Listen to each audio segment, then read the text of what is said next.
আজকে রান্না করে কি খবর?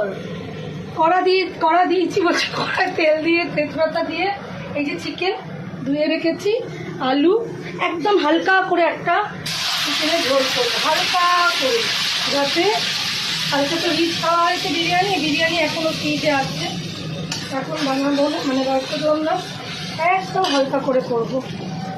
মশলাটা দেবো একদম, দেখুন চট জলদি হালকা করে একটা হালকা করে বানাবো, বুঝলে? গুড মর্নিং বন্ধুরা, একদম হালকা করে আজকে বানিয়ে ফেলবো মুরগির মাংস পাতলা ঝোল। এইবার দেবো একটু লঙ্কা গুঁড়ো, একটু ঝাল ঝাল করবো, বাকি ঝালটা কাঁচা লঙ্কা দিয়ে দেবো। হলুদ, নুন দিয়েছি না, নুন, হলুদ, লঙ্কা গুঁড়ো, নুন, জিরে গুঁড়ো, ধনে গুঁড়ো আমি জানি, এরপর ও জানে, এরপর ধনে গুঁড়ো। মশলাটাকে তেল কম দেবো আজকে, ভীষণ গরম আছে, কালকেও রিচ খেয়েছে, আজকে তেলটা কম দেবো। ওখানে সিসি করবে, তুমি এদিকে চলে এসো। তাই আমি এবার মাংসগুলো ছেড়ে দেবো।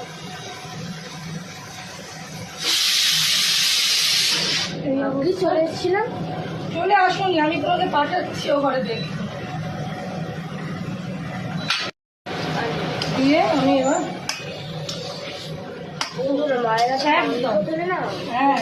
কিন্তু আজকে একদম বেশি টেস্ট হবে, কেন আজকে খুব সিম্পল ভাবে বানাবো। সিম্পল ভাবে বানালে একটা আলাদাই টেস্ট আসে, আমি দেখেছি।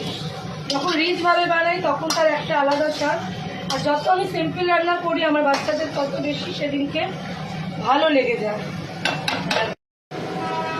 মা, এটা কি হচ্ছে? এইটা বিকেলবেলা এখন রোজই একটু আমের আম পান্না জুস করে রাখছি, চা ভালো লাগছে না, এইসব খাওয়া।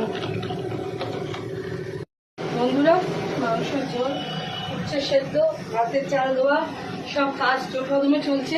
কেমন লাগলো একটু বলো, আমাদের ফ্যামিলি ব্লগ এইগুলো প্রত্যেক দিনই চলবে। ভালো লাগলে লাইক কমেন্ট শেয়ার করো। পরে আসছি আবার। আর আজকে আমার ক্যামেরাম্যান বাড়িতে আছে, বুঝতে পারছি তাদের কী লেভেলের আছে, ও আমার পেছনে ক্যামেরা নিয়ে ঘুরবে। ভালো থেকো, সুস্থ থেকো, আমাদের পাশে থেকো সব সময়। তো বন্ধুরা, লাইক করবেন, কমেন্ট করবেন, আর একটা শেয়ার করবেন, আর একটা কমেন্ট কিন্তু করবেন বন্ধুরা। টাটা, এরপরের ভিডিওতে দেখা হচ্ছে, বাই বাই।